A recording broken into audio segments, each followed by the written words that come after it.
Okay, so what we have here tonight is something the Santa Barbara Film Festival has never done before, and I'm excited to see if it actually works, but I think it will. They have spared no expense. What happened, and I'm going to let her explain it a little bit, with our first honoree, Brie Larson. She is doing a movie with King Kong right now, Kong Skull Island, which is shooting in Australia, and the film production has called her back earlier than she expected. She got the day off to go to the Oscar nominees lunch in Los Angeles, and her plane is leaving at a certain time tonight. They tried everything, to helicopter her in and everything. Nothing worked. We even talked to King Kong to see if he could work a deal. He couldn't.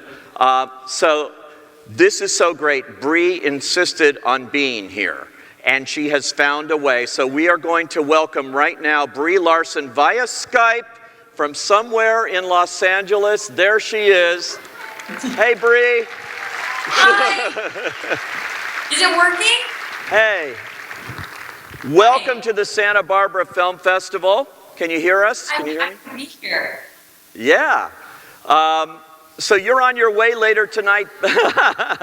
You're on your way to go back to the set of Kong, Skull Island, right? Yeah, we're shooting in Australia, so it's a little tricky because you basically lose a day when you go back there. So it makes flying back and forth really hard, and I have work in the morning, which means I need to get on a plane quite soon after this, and there wasn't a way for me to travel from Santa Barbara to LAX. Well, it is so great that you wanted to be here so much. You found a way to do it, and I'm so happy to be here. And watching that clip reel made me so emotional, and I really wish that I could have been there physically tonight and be hugging on my sister Saoirse, because she's absolutely incredible and so inspiring, and I really think our work cuts together well together. You like that? You like the montage, I loved it. I absolutely loved it. I can't believe how much of similar things we've done. We really, with that song, that should be released. It's so good.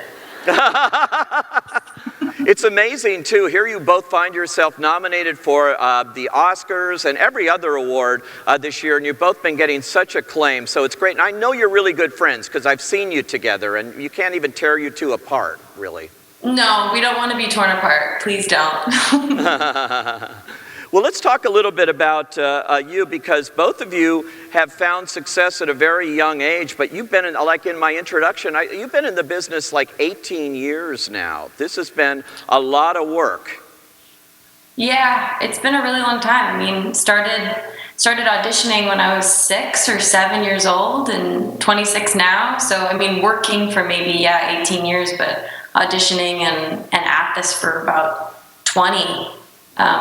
It's been a really long road, but I wouldn't want it to be any different. I really feel like all of that has just brought me closer and closer to who I am, and I feel really ready for all of this.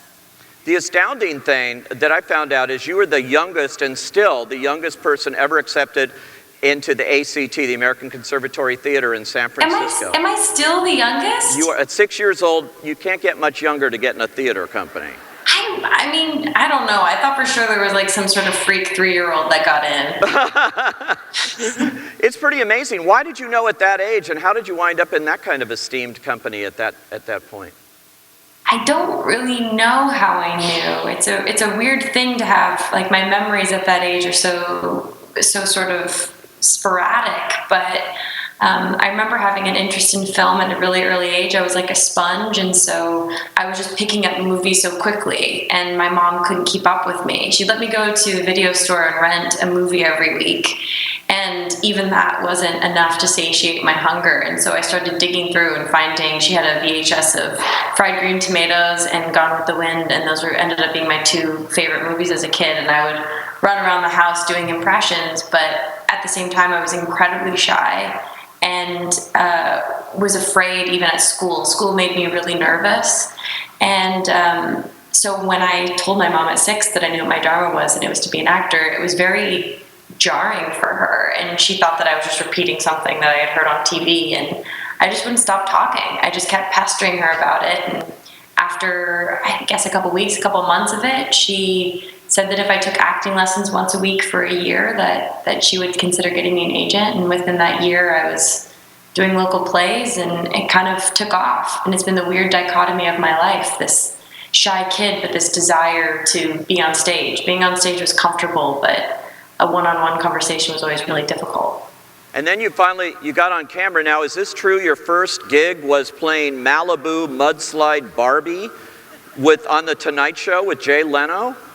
Yeah, that was my first job. I remember getting the call. I was eating Pops, the cereal Pops, and we were at Oakwood Apartments, and we were just about ready to leave. We had just hit like the last dollar, and we were gonna have to go back to Sacramento, and we got the call that I got this fake Barbie commercial. And the way it worked is you didn't get the script until you arrived there, and they were always like fake skits and commercials. And that was when I realized that I could really do comedy, that I had this sort of evil streak that was really funny. And after that, they had me back. I think I did like a dozen fake commercials for Jay Leno when I was like 7.